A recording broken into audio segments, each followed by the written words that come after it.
Good afternoon. आप सभी का स्वागत है हमारी इस नवरात्रि स्पेशल लेक्चर सीरीज में। आज का हमारा डे 3 है। नवरात्रि का तीसरा दिन। माता चंद्रघंटा की आराधना और पूजा इस दिन हम लोग करते हैं। तो चलिए आज के इस सेशन को हम लोग शुरू करते हैं। आज का जो विषय है वो है स्तन का स्वास्थ्य। स्तन मतलब कि ब्रेस्ट के बारे में, उसमें क्या क्या प्रॉब्लम हो सकते हैं, उसमें जो भी प्रॉब्लम होता है उसके कारण क्या है और किस तरीके से उसको हम लोग ठीक कर सकते हैं, या कभी हमको डॉक्टर के पास जाना है या अलर्ट आपको कब पता चलेगा, उसके बारे में आज के सेशन में हम लोग डिस्कस करने वाले हैं। तो चलिए सबसे पहले मैं मेरी स्लाइड शेयर करती हूँ और फिर आज के हमारे सेशन को हम लोग शुरू करते हैं।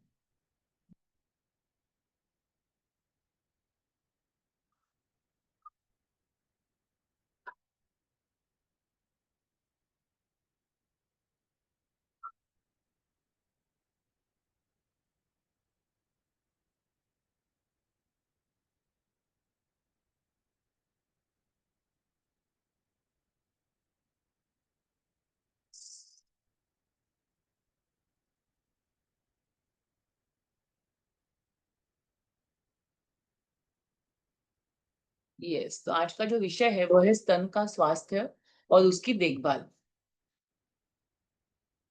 सबसे पहले भगवान धन्वंतरी और भगवान श्री स्वामीनारायण, इनको नमन करके, और आज की आराध्य दैवत माता चंद्रघंटा, इनको नमन करके आज के इस सेशन को हम लोग शुरू करने जा रहे हैं।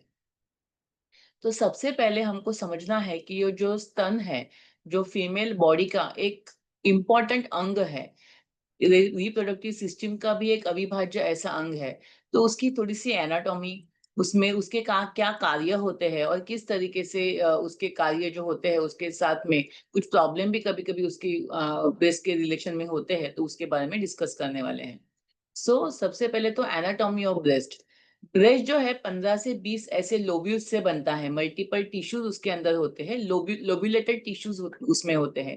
ये जो लोब्यूल्स होते हैं वो एक जगह पे कलेक्ट होके लैक्टिनिफेरस साइनस, मतलब एक लैक्टिक जो ग्लैंड्स होती है उसमें वो सब कलेक्ट होता है, और उसके बाद वो सभी को जो लैक्टिनिफेरस साइनस है, इसका जो ओपनिंग है वो निप्पल के ऊपर होता है। आप सभी को पता है निप्पल जो टिप ऑफ द ब्रेस्ट होता है उसको निप्पल कहा जाता है। उसके आजू-बाजू का जो काला एरिया होता है, थोड़ा-सा डार्क एरिया, उसको एरियोला कहा जाता है।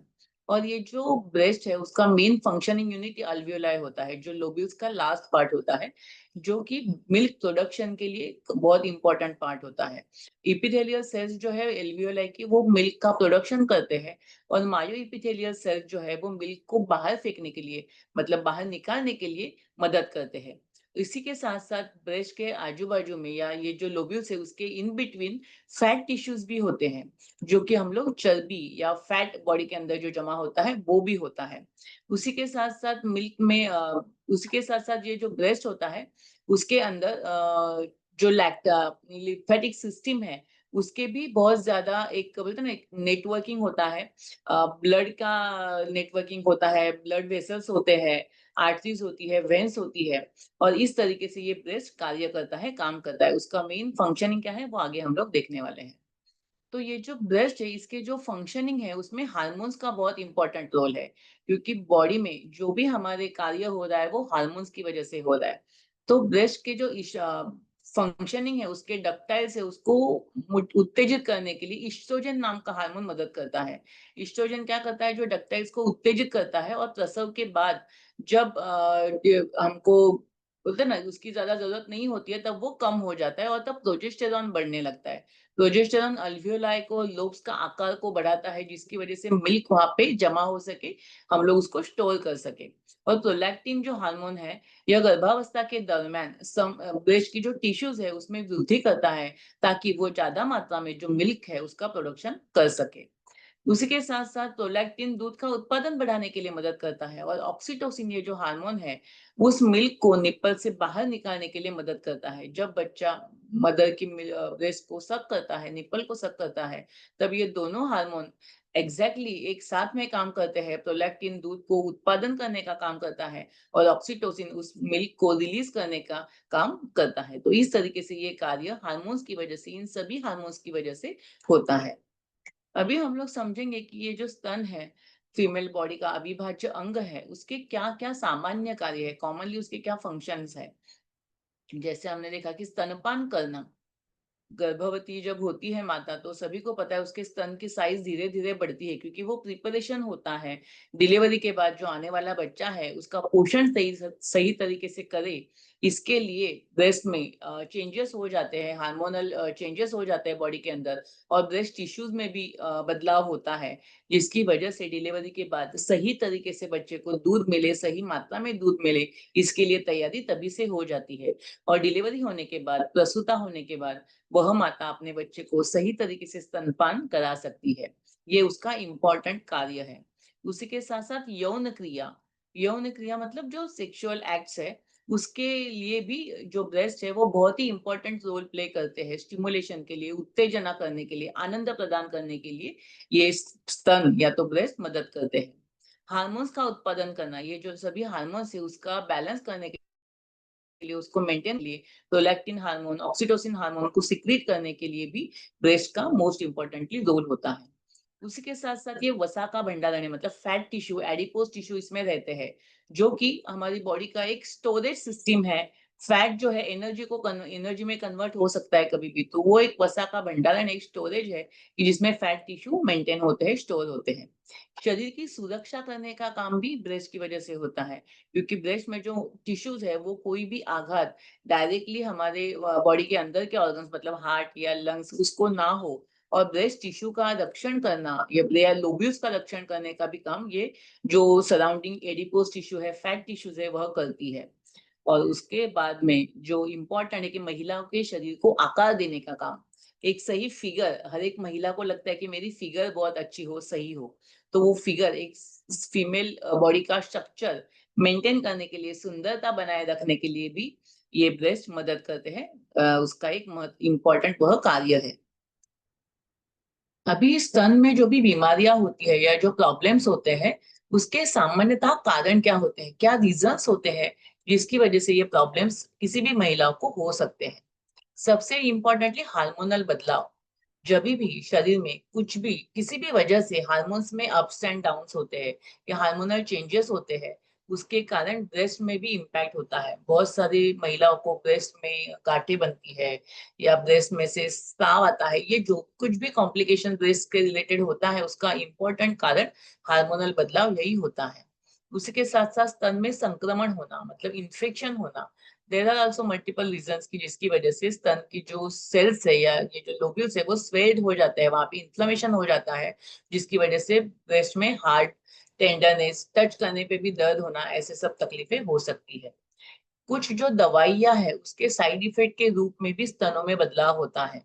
बहुत सारी ऐसी दवाइयाँ होती है कि उसके साइड इफेक्ट के रूप में, क्योंकि वो हार्मोन्स की दवाइयाँ होती है, वो हार्मोन्स की मेडिसिन लेने की वजह से दवाइयों को लेने की वजह से ब्रेस्ट में बदलाव होता है और उसमें कुछ ना कुछ प्रॉब्लम हो सकता है।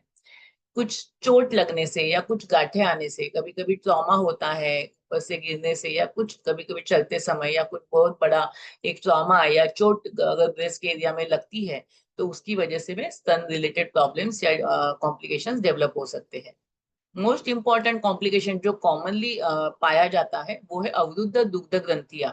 ये जो लैक्टिनिफेरस साइनस है वह ब्लॉक हो जाते हैं।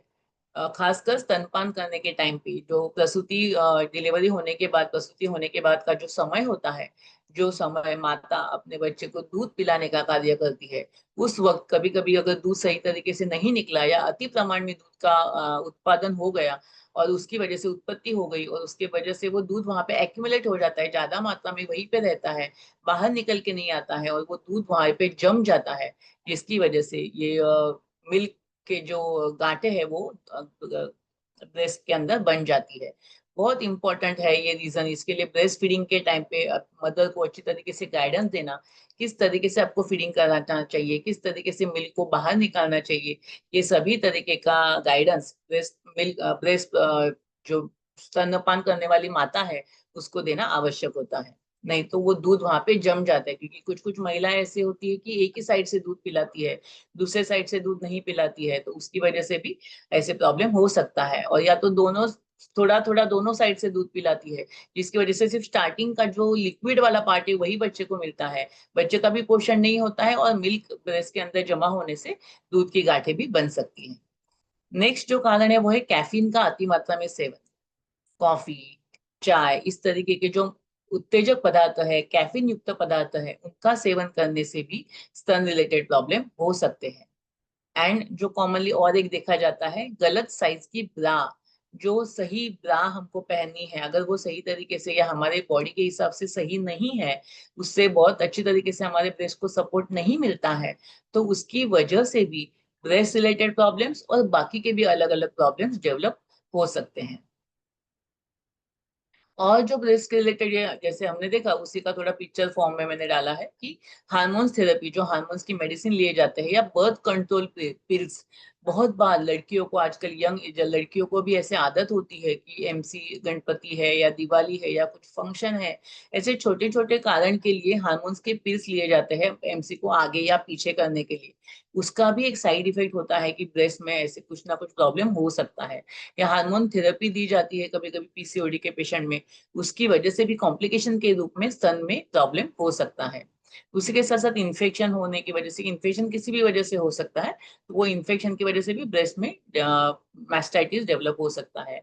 देन कुछ लंप होना या सिस्ट वहां पे डेवलप होना, वो एक कारण हो सकता है। प्रेगनेंसी के दरमियान नेचुरली ब्रेस्ट की साइज बढ़ती है, उसमें थोड़ा सा टेंडरनेस, थोड़ा सा दर्द होता है, वो हार्मोनल चेंजेस की वजह से एक फिजियोलॉजिकल है, वो नॉर्मल है, बट उससे भी कुछ ज्यादा मात्रा में अगर तकलीफ होती है तो वो कॉम्प्लिकेशन के रूप में बाहर आ सकता है, या मतलब पेशेंट को फील हो सकता है। इन्फ्लेमेशन होता है, वहां पे स्वेलिंग होता है, हार्डनेस होता है, रेडनेस होता है।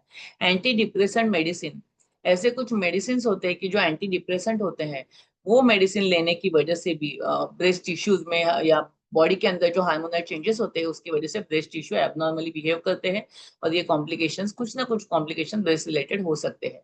ब्रेस्ट फीडिंग के दरमियान भी कुछ कॉम्प्लिकेशन या प्रॉब्लम डेवलप होता है, जैसे कि बच्चा जब दूध पीता है तो वो उसके जब थोड़े 6 महीने के बाद दांत आने शुरू हो जाते हैं, तभी वो अगर दांत वो ब्रेस्ट के निप्पल को लगते हैं, तो उसकी वजह से भी मदर को वहां पे जख्म या कुछ इंजुरी हो सकती है।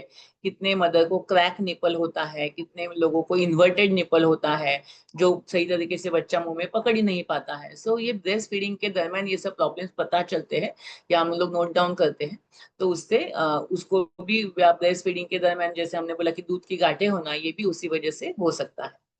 प्रायर रेडिएशन थेरेपी, जो लोग बहुत ज्यादा एक्सरे या एमआरआई, इस तरीके के रेडिएशन का इम्पैक्ट उनकी बॉडी पे बहुत बार हो चुका है, उनमें भी ये चांसेस है कि ब्रेस्ट रिलेटेड कुछ ना कुछ गांठें होना या ऐसे कुछ कॉम्प्लिकेशन होना पॉसिबल है, संभव है। उसके साथ साथ जो कभी कभी जो हमारी हड्डियां है, या जो हमारा जो रिप केज है, उसको अगर कुछ इंजुरी होती है तो उसका भी डायरेक्ट इम्पैक्ट हमारे ब्रेस्ट के टिश्यू के ऊपर हो सकता है। कुछ सर्जिकल इश्यूज हुए हैं या सर्जरी हुई है, उसके कुछ स्कार है, उसकी वजह से भी वहां पे फाइब्रोसिस हो जाता है, और जो ब्रेस्ट टिश्यू को हैम्पर कर सकता है। और कुछ ट्रॉमा या इंजुरी अगर होती है, वो भी एक इम्पॉर्टेंट कारण ब्रेस्ट प्रॉब्लम्स की वजह से, प्रॉब्लम्स के लिए हो सकता है। अभी स्तन में जो भी तकलीफ होती है या प्रॉब्लम होता है, उसके क्या लक्षण होते हैं, कैसे पता चले कि कुछ ना कुछ प्रॉब्लम हमको स्तन के रिलेटेड में है। सबसे पहले इम्पोर्टेंटली स्तन में दर्द होना, या बहुत ज्यादा स्वेलिंग होना, एक बोलते हैं ना वहां पे एक मोटापा आ जाता है, स्वेलिंग आ जाती है, दर्द होता है हाथ लगाने से या कहीं पे टच करने से, या थोड़ा सा हम लोग चलते चलते अगर वो एरिया पे कुछ भी टच हो गया, तो भी मदर को या वो लेडीज को दर्द होने लगता है। तो ऐसे अगर प्रॉब्लम हो रहा है, तो दैट मीन्स कुछ ना कुछ अंदर इन्फेक्शन है या कुछ प्रॉब्लम हो चुका है, जिसकी वजह से ये लक्षण आपको आया है। कभी कभी स्तनों में गांठें होना, या गांठ के साथ साथ फाइब्रोएडिनोमा होना, लंप होता है, सिस्ट होता है, मस्कुलर होता है, फैटी होता है, अलग अलग टाइप्स की गांठें हो सकती है। दूध की गांठ हो सकती है। तो गांठें कौन से मटेरियल से बनी है, अकॉर्डिंगली उसमें अकॉर्डिंगली उसका ट्रीटमेंट भी होता है, और उसका सीरियसनेस या उसको कितना सीरियस हमको लेना है, वो भी उसी के ऊपर डिपेंड करता है। तीसरा जो लक्षण है वह है निप्पल से स्त्राव होना। जो हमारा निप्पल एरिया है, उस जहाँ से मिल्क नॉर्मली निकलता है डिलीवरी के बाद, उसी एरिया से, उसमें से ही अगर कुछ एबनॉर्मल स्त्राव निकलता है, आप अगर ब्रेस्ट फीडिंग नहीं करा रहे हो और तो भी वो आपकी उम्र नहीं है, वैसा आपका एज नहीं है, फिर भी अगर निपल से कुछ भी स्राव हो रहा है, कुछ भी लिक्विड बाहर निकल के आ रहा है, उसमें फाउल स्मेलिंग है, उसका स्मेल अच्छा नहीं है, ऐसे कुछ भी अगर आपको एबनॉर्मल दिखाई देता है, that means there is some issue और प्रॉब्लम। देन स्तन में संक्रमण होना या इन्फेक्शन होना, जिसकी वजह से निप्पल पे या स्तनों में बहुत ज्यादा दाह का फीलिंग आता है, मदर्स लेडीज को बर्निंग वाला सेंसेशन आता है, स्वेलिंग वाला सेंसेशन आता है, तो ये भी एक लक्षण हो सकता है। देन स्तन की त्वचा में बदलाव होना, जो नॉर्मल स्किन का टेक्सचर है, या तो टेक्सचर बदल सकता है, अनइवन टेक्सचर हो सकता है, जो स्मूथनेस है वो बिगड़ सकती है, या तो उसका जो कलर है, नॉर्मल स्किन का आपका जो कलर है वो भी, उसमें भी चेंजेस, रेड होना, काला होना या व्हाइटिश कलर का होना, ऐसे कुछ भी हो सकता है, तो उसके ऊपर आपको ध्यान देना आवश्यक है। अभी नेक्स्ट हम लोग समझेंगे कि जैसे हमने देखा था कि गलत ब्रा पहनने से भी बहुत सारे स्तन के रिलेशन में प्रॉब्लम हो सकते हैं। तो एक सिंपल सा ये है कि गलत ब्रा पहनने से भी इतने सारे प्रॉब्लम हो सकते हैं। क्या क्या हो सकता है? पीठ में दर्द होना, कंधे में दर्द होना, गले में या गर्दन में दर्द होना। बहुत सारे लोगों को नेक में पेन होता है, शोल्डर में पेन होता है। तो उनको समझ में नहीं आता है कि यार तो उनका एक्सरे किया जाता है, सर्वाइकल स्पॉन्डिलोसिस नहीं है, बाकी कोई भी तकलीफ नहीं है, बोन्स अच्छे है, स्पाइन अच्छा है, नर्व्स अच्छे है, कोई प्रॉब्लम नहीं है, लेकिन फिर भी उनको दर्द होता है। तो ये सब जो दर्द है बहुत बार गलत टाइप की ब्रा पहनने से होता है, क्योंकि ब्रा का जो अगर सही तरीके से उसका स्ट्रक्चर नहीं है, तो ये सभी जो बॉडी के अपने पार्ट्स है, पीठ है, कंधे है, नेक है, उसके ऊपर प्रेशर आ सकता है और उसकी वजह से ये प्रॉब्लम डेवलप हो सकता है। उसके साथ साथ रक्त प्रवाह में कमी होना, बहुत ज्यादा जो टाइट ब्रा पहनते हैं उसकी वजह से वहां पे सफोकेशन हो जाता है, वहां का ब्लड रक्त संचारण है, रक्त प्रवाह है, वह कम हो जाता है, और लोगों को वहां पे कभी कभी साइनोसिस जैसा, या वहां पे ब्लड फ्लो ही नहीं जाता है, इसकी वजह से वहां की जो सेल्स है वो प्रॉपर तरीके से डेवलप नहीं हो पाती है, या उनको पोषण सही तरीके से नहीं मिलता है और ब्रेस्ट में प्रॉब्लम हो सकता है। तो रक्त प्रवाह की कमी होना ये भी एक कारण प्रॉब्लम लक्षण हो सकता है। त्वचा पर रैशेस और सकत्ते आना, ये तो बहुत कॉमनली देखा जाता है, बहुत सारे लोगों ने एक्सपीरियंस भी किया होगा कि ब्रेस्ट के नीचे वाला जो पार्ट है जहाँ पे ब्रा का वो हमारा बेल्ट आता है, वहां पे बहुत पेशेंट को रैशेस होना, एक्जिमा जैसे होना, ईचिंग होना, खुजली होना, रेडनेस होना, ऐसे सभी प्रॉब्लम बहुत कॉमनली दिखाई देते हैं। ज्यादातर गर्मियों में या बारिश के मौसम में भी ऐसे फंगल इन्फेक्शन वहां पे हो सकता है। तो ये भी क्यों होता है? क्योंकि ब्रा की साइज प्रॉपर नहीं है, ब्रा का जो बेल्ट है वो बहुत ज्यादा टाइट होता है, बहुत ज्यादा टाइट से हम लोग उसको कस के लगाते हैं, जिसकी वजह से ये प्रॉब्लम हो सकता है। इसकी वजह से खराब शारीरिक मुद्रा, मतलब बॉडी पोस्चर जो हमारा है वह भी चेंज होता है। बहुत सारे लोगों का जो ब्रा का बेल्ट है वो इतना लूज होता है, और जिसकी वजह से जो ब्रेस्ट जो है वो नीचे लटक जाते हैं, जिसकी वजह से उनका पोस्चर भी ऐसे हो जाता है, वो बेंडेड ऐसे हमको दिखते हैं, जिसकी वजह से उनका जो स्पाइन है वो स्ट्रेट नहीं रह पाता है। और ये कंटिन्यूसली अगर बहुत दिनों तक, बहुत सालों तक ऐसा ही रहता है, तो उनका बॉडी का पोस्चर ही ऐसे होता है कि वो हमेशा आपको ऐसे ही दिखेंगे, झुके हुए दिखेंगे, ऐसे स्ट्रेट वो कभी भी आपको दिखाई नहीं देंगे, क्योंकि ये उनकी बॉडी को अभी वो आदत हो जाती है, क्योंकि उनकी ब्रा ऐसी है कि वो ब्रेस्ट को सपोर्ट नहीं दे पाती है, और ब्रेस्ट नीचे झुकते हैं, जिसकी वजह से बाकी के जो अपने कंधे के मसल, शोल्डर मसल्स, ये भी नीचे खींच जाते हैं, और जिसकी वजह से धीरे धीरे फिर उनकी जो बॉडी का जो स्ट्रक्चर है वह चेंज हो जाता है। कभी कभी ऐसे होता है कि सांस लेने में भी तकलीफ होती है, क्योंकि इतना टाइट अगर ब्रा हम लोग पहनेंगे तो जिसकी वजह से सफोकेटेड फीलिंग आता है, वहां की जो हम हमारी जो सांस लेने की सभी प्रणाली है उसमें भी खिंचाव आता है, उसमें दबाव पड़ता है, जिसकी वजह से सांस लेने में बहुत लोगों को तकलीफ हो सकती है। तो सिंपल एक ब्रा गलत पहनने से इतने सारे प्रॉब्लम हो सकते हैं। त्वचा की एलर्जी होना, संक्रमण होना, कभी कभी जो शोल्डर लाइन बेल्ट कहाँ पे होता है वहाँ पे इन्फेक्शन, ईचिंग होना, इरिटेशन होना, रेडनेस होना, ये हो सकता है। या फिर का जो नीचे का हिस्सा है वहां पे भी ये स्किन इन्फेक्शन आपको हो सकते हैं। सर में दर्द या जबड़े में भी दर्द होता है, क्योंकि ये जो मसल्स है हमारे स्पाइन के मसल्स है, ये पूरे हमारे ब्रेस्ट उसका ये सभी जो हमारे ब्रेस्ट का वजन को होल्ड करते हैं। तो अगर हमने ब्रा सही तरीके से नहीं पहनी है और वो ब्रेस्ट का वजन नीचे झुक रहा है, जिसकी वजह से हमारे सर में भी दर्द हो सकता है, स्पाइन में दर्द हो सकता है, जिसकी वजह से कभी कभी जबड़ों में या ये हमारे जो जॉ लाइन है उसमें भी दर्द होना संभव है। अभी गलत ब्रा पहनने से होने वाली समस्या है, पहले तो ये समझेंगे कि व्हाट इज गलत ब्रा, किसको बोलते क्या लक्षण है, किस तरीके से हम लोग समझे, पहले हम लोग समझ के लेंगे।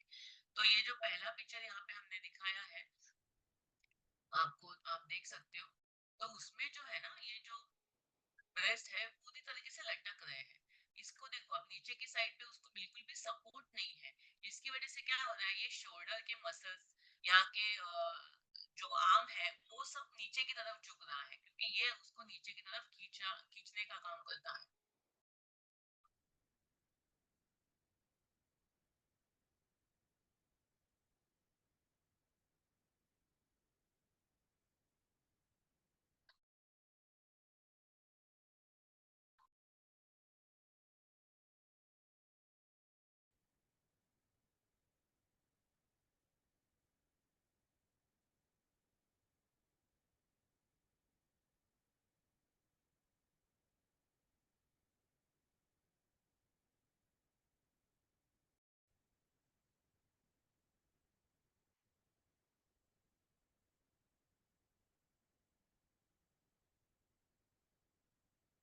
यस,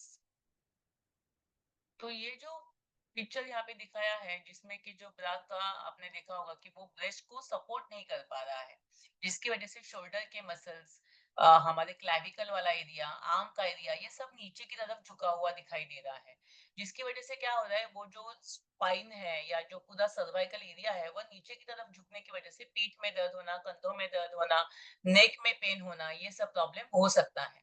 तो ये जो है गलत ब्रा का एक साइन है कि जिसमें ब्रा जो है नीचे के साइड पे लटके हुए हैं, सही तरीके से उसको जो सपोर्ट है वो नहीं मिला है।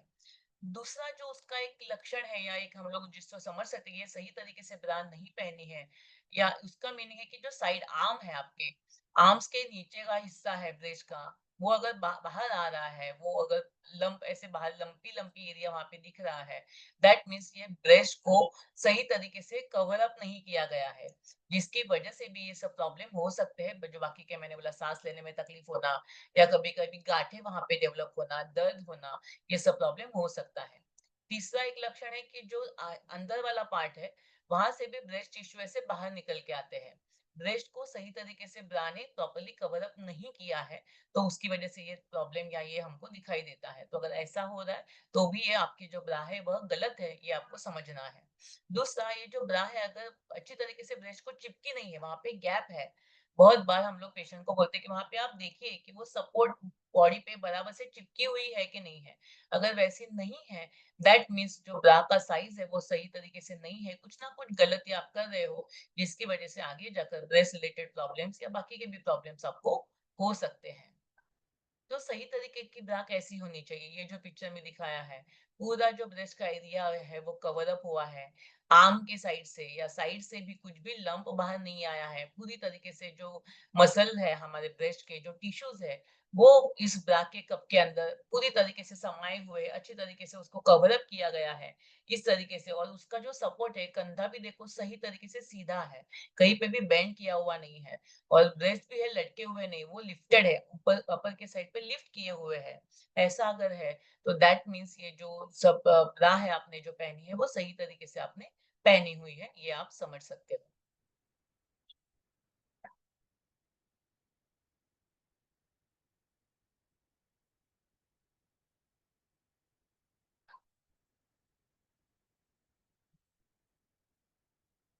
तो ये जो है परफेक्ट ब्रा का एक पिक्चर मैंने यहाँ पे डाला है कि ब्रा का परफेक्ट साइज किस तरीके से होना चाहिए। तो जैसे हमने देखा कि जो पहला तो बैंड है नीचे की साइड का, वो सही तरीके से पूरी बॉडी को, सर्कुलर आपका जो स्ट्रक्चर होता है उसको पूरी तरीके से कवर अप होना चाहिए एक ही लेवल पे, आगे से नीचे, ऊपर की तरफ या नीचे से पीछे की तरफ से नीचे की तरफ या ऊपर नीचे, ऐसा नहीं होना चाहिए। वो एक ही सर्कुलर मोशन में उसका जो बेल्ट है वो घूमना चाहिए, इस तरीके से वो सही तरीके से अपने बॉडी को फिट तरीके से होना चाहिए। दूसरा जो पार्ट है कि जो ये स्ट्रैप्स है, वो सही तरीके से पैरेलली हमारे जो शोल्डर्स है उसको पैरेलल होने चाहिए, और कहीं पे भी वो डिग, या तो मतलब शोल्डर को बोलते हैं ना एक स्लिप नहीं, शोल्डर से स्लिप भी नहीं होने चाहिए और बहुत ज्यादा टाइट भी नहीं होने चाहिए, उतना हमको ध्यान में रखना है। देन जो पूरा ब्रेस्ट का टिश्यूज है, आर्म के साइड का मतलब एक्सिला के लेवल पे जो है एरिया, वहां से भी और सामने से भी पूरी तरीके से कप के अंदर कवर अप होना चाहिए। कहीं पे भी चेस्ट जो है हमारी वो जो ब्रेस्ट की जो ब्रा है उसको सही तरीके से चिपकी हुई होनी चाहिए, प्रॉपरली वो बॉडी को टच हुआ उसका होना चाहिए, कहीं पे भी गैप इन दोनों के बीच में नहीं होना चाहिए। एंड फिफ्थ पार्ट एक्सिला या पूरी जो ब्रेस्ट की जो टिश्यूज है वो पूरी तरीके से कवर अप होनी चाहिए, उसको अच्छी तरीके से ब्रेस्ट टिश्यू को पूरी तरीके से कवर करना और नीचे की तरफ से लिफ्ट करना, ऊपर रख होना चाहिए। अगर ये ऊपर नहीं रहता है तो यहाँ पे जो है प्रेशर आता है, वहां पे इन्फेक्शन होने के चांसेस होते हैं, वहां पे पसीना आता है, जिसकी वजह से स्किन के प्रॉब्लम, एक्जिमा, रेडनेस, ये सब प्रॉब्लम हो सकते हैं।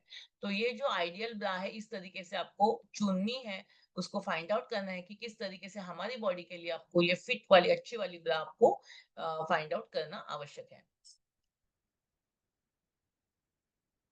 तो सही ब्रा आपको किस तरीके से चुनना है? सही जो ब्रा होती है जिसमें उसकी जो ब्रांड मतलब बैंड जो है पूरी और उसके कप, ये दोनों की साइज सही तरीके से होनी चाहिए, उसका नंबरिंग और कपिंग कैसे करना है देखेंगे आगे। दूसरा, वो आरामदायक होनी चाहिए, फिटिंग उसकी अच्छी होनी चाहिए, पूरा जैसे हमने अभी देखा कि पूरी तरीके से बॉडी को फिट अच्छी तरीके से टचअप होनी चाहिए, कहीं से भी उसमें गैप नहीं होना चाहिए। और दूसरा, कंफर्टेबल भी होना चाहिए, नहीं तो बहुत ज़्यादा टाइट हो रहा है, आपको अनकंफर्टेबल फीलिंग हो रहा है, ऐसा भी आपको नहीं होना चाहिए। देन स्ट्रेप्स है उसके जो भी, और अंडरवायर है वो भी आपको तकलीफ देने वाले, चुभने वाले, इरिटेट करने वाले ऐसे नहीं होने चाहिए। जो भी फाइबर या रंग का चुनाव करो आप, तो वो रंग भी कभी-कभी सिंथेटिक कलर होते हैं या नायलॉन का या नेट का जो ब्रा पहनते हैं, जो वो रंग छोड़ते हैं स्किन के ऊपर, जिसकी वजह से स्किन में इरिटेशन, इन्फेक्शन या स्किन रैशेस होने का संभव है।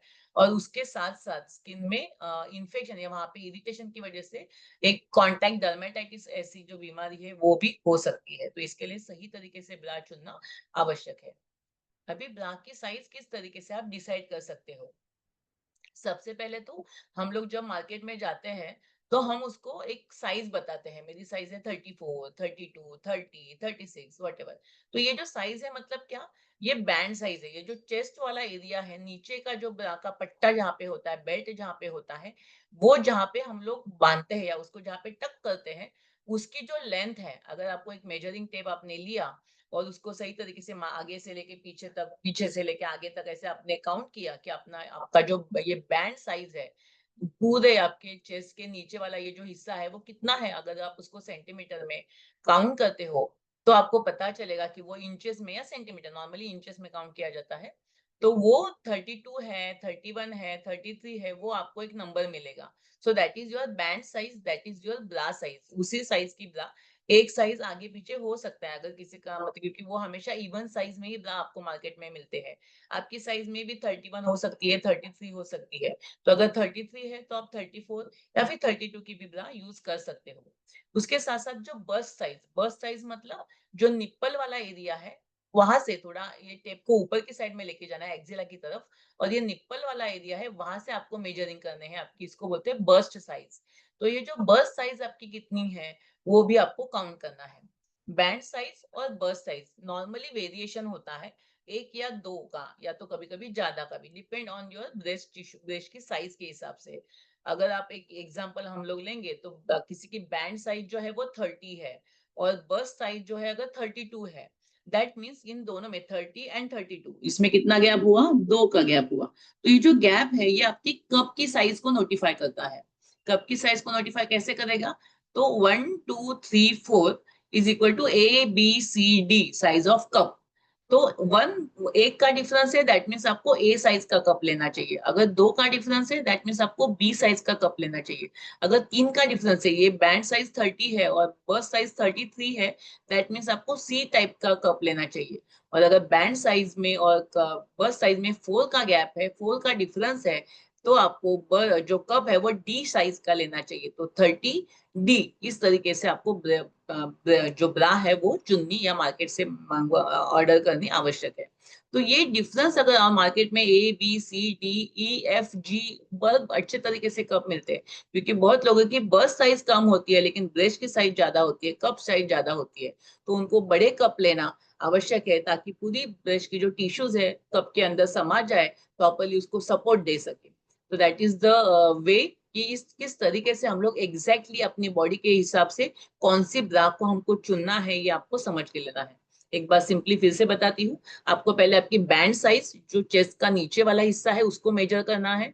वो एक नंबर आपके पास आएगा, दैट इज योर ब्रा की साइज हो गई। एंड जो बर्स्ट साइज है उसको आप काउंट करोगे, और बैंड साइज और बर्स्ट साइज में जो डिफरेंस है उस वो आपका कप का साइज हो गया। सो अगर डिफरेंस 1 का है तो ए कप, 2 का डिफरेंस है तो बी कप, 3 का डिफरेंस है तो सी कप, और 4 का डिफरेंस है तो डी कप, और ऐसे ही आगे भी हम लोग कंटिन्यू कर सकते हैं। तो normally A B C D ये कप नॉर्मल महिलाओं को यूजफुल होते हैं, वही वो यूज करते हैं। नॉर्मली जो भी ये ब्रेस्ट के रिलेटेड में प्रॉब्लम है उसको हमको सेल्फ एग्जामिनेशन करना है, क्योंकि हमको ये पता ही किसको चलेंगे, खुद को ही हमको पता चलेंगे, क्योंकि वो ऐसा एरिया है, प्राइवेट एरिया है, कि जो हमको सामने वाला कोई आपको नहीं बता सकता है। तो इसके लिए आपको सेल्फ ब्रेस्ट एग्जामिनेशन, हमें खुद ही खुद के ब्रेस्ट का एग्जामिनेशन करना आवश्यक है। अगर आपको कुछ भी डाउट आता है, कुछ ऐसे लगता है, शंका आ रही है, कुछ ऐसे कुछ एबनॉर्मल साइन दिखाई दे रहे हैं, तो आप डॉक्टर को जाके मिल सकते हो। लेकिन सबसे पहले डॉक्टर को मिलना कब है वो आपको पता तो चले। इसके लिए रेगुलरली आपको सेल्फ ब्रेस्ट एग्जामिनेशन करना आवश्यक है। दिस इज द रूटीनली आपको करना है। कभी करना चाहिए तो नॉर्मली आपकी एमसी खत्म होती है, खत्म होने के 7वें या 8वें दिन के बाद, 8 10 दिन 11 12 महीने में कम से कम एक बार तो आपको ये ब्रेस्ट एग्जामिनेशन करना ही है। देन कैसे करना है, आपको अपने जो आर्म्स है उसको अपर साइड में लेके जाना है, आर्म्स को रेज करके ही आपको ब्रेस्ट का एग्जामिनेशन करना है। या तो मिरर में देख के आप कर सकते हो, या फिर अपने हिसाब से बाथरूम में भी आप अपना ब्रेस्ट एग्जामिनेशन कर सकते हो। क्या क्या देखना है वहां पे, वहां पे कुछ स्वेलिंग तो नहीं है, स्वेलिंग देखना है या कुछ गांठ है। इसके लिए ये जो 3 फिंगर्स है, अपने नॉर्मली फिंगर्स का हम लोग सपोर्ट लेते हैं। इस तरीके से अगर हम लोग हमारे ब्रेस्ट के ऊपर सॉफ्टली जेंटली अगर मूवमेंट करेंगे, तो डेफिनेटली हमको पता चलेगा कि वहां पे कुछ एबनॉर्मल टिश्यूज या ऐसे कुछ गांठ तो नहीं है। तो ये हम लोग देख सकते हैं। उसके साथ साथ हम कुछ थोड़ा सा स्क्वीज करके निप्पल से कुछ लिक्विड या कुछ स्राव तो नहीं आ रहा है, उसके बारे में भी देखना जरूरी है। कभी कभी खड़े होके नहीं दिखता है, लेकिन सो जाने के बाद वो गांठ या वो जो नोडुल है या वो हमको महसूस होता है। तो नॉर्मली जो ब्रेस्ट का एग्जामिनेशन है, या तो खड़े होकर आर्म्स को रेज करके, मिरर में देख के, क्योंकि जो कलर डिफरेंस है या कुछ अगर स्किन पे रैशेस आया है, तो ऐसे ही देख के सिर्फ टच करके हमको नहीं समझ में आएगा, तो उसके लिए मिरर में देखना आवश्यक है। तो मिरर में देख के भी वहां पे कुछ स्किन रैशेस, स्किन का कलर डिफरेंस जो कुछ भी है वो दिखाई दे सकता है।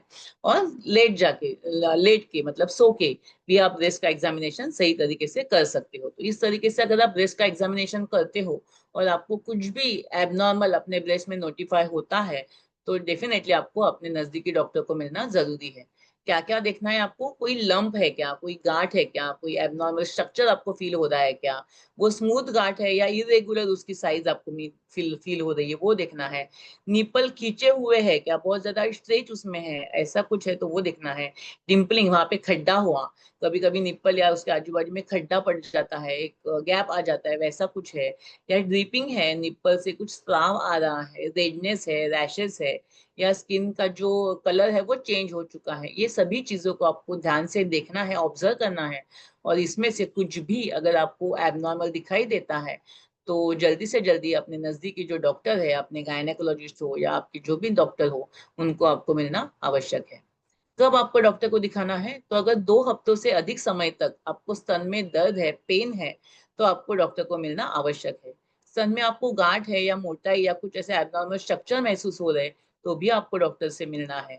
निप्पल से अगर असामान्य स्राव आ रहा है, सफेद, पीला, हरा या काले रंग का स्राव अगर निकल रहा है, वो आ रहा है, वो उसमें दुर्गंध भी है, ऐसे कुछ भी सिम्टम है, तो भी आपको डॉक्टर से मिलना आवश्यक है। और स्तन की त्वचा में अगर रंग में बदलाव हुआ है, वहां पे कुछ रैशेस है, वहां पे कुछ इन्फेक्शन है, क्योंकि बहुत बार ऐसा होता है हमारे पास जो पेशेंट आते हैं ना, बहुत ज्यादा मात्रा में वो इन्फेक्शन बढ़ता है तब आते हैं, क्योंकि लोगों को शर्म आती है या किसी को दिखाना अच्छा नहीं लगता है, और उसकी वजह से ये जो इन्फेक्शन है या जो एक्जिमा है वो इतना बढ़ जाता है कि पूरे ब्रेस्ट और नीचे का पूरा एरिया उसमें कवर अप हो जाता है। फिर बहुत जितना ये स्किन इन्फेक्शन ज्यादा पुराना हो जाता है, ज्यादा क्रॉनिक हो जाता है, उतना उसको ठीक करना भी डिफिकल्ट हो जाता है। इसीलिए जल्दी से जल्दी अगर आप उसको ऑब्जर्व करो और अपने डॉक्टर की सलाह लेते हो, तो जल्दी से वह ठीक भी हो सकता है। यस, सो इस तरीके से अगर हमने सही तरीके से अपनी ब्रेस्ट की केयर ली, प्रॉपर तरीके से उसको एग्जामाइन किया, और जब भी आपको कुछ भी एबनॉर्मल साइन या सिम्पटम वहाँ पे दिखे, तो अगर आप अपने नज़दीकी वैद्य को या डॉक्टर को दिखाते हो, तो जितनी जल्दी उसका डायग्नोसिस होता है, जितने जल्दी हमको पता चलता है कुछ भी प्रॉब्लम ब्रेस्ट के रिलेशन में है, तो जल्दी से उसकी ट्रीटमेंट करना भी संभव है। So thank you so much, God bless you all. आपने सभी ने बहुत अच्छी तरीके से ये लेक्चर सुना, समझ के लिया, और आपको कुछ भी क्वेश्चन है, कुछ नहीं समझ में आया है, ऐसा कुछ है, तो आप हमसे संपर्क कर सकते हो। धन्यवाद।